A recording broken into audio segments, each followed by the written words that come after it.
Kepala Staf Angkatan Darat Kasat Jenderal TNI Dudung Abdurrahman memberikan penghargaan kepada Sertu Dirhamsa Babinsa Koramil 03 Lambuya Kodim 1417 Kendari, Kabupaten Konawe, Sulawesi Tenggara, yang menjuarai kejuaraan dunia Kempo di Portugal.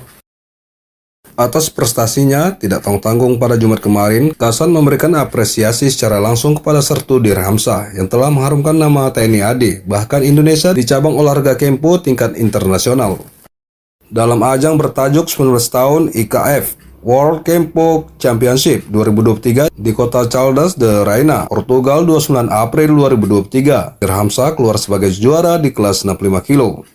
Lantas, piagam penghargaan diserahkan Kasat kepada Sertu Dirhamsa di Markas Besar Angkatan Darat Mabesa, Jakarta, Jumat. Dirhamsa datang memenuhi undangan didampingi Dandim 1417 Kendari, Kolonel CJI Bintarto.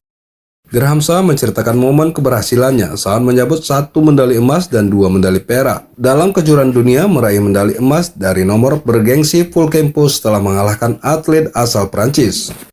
Selain menerima piagam penghargaan, Kasat juga memberikan dana pembinaan bagi Sertu Dirhamsa sebagai apresiasi pimpinan kepada prajurit yang berprestasi.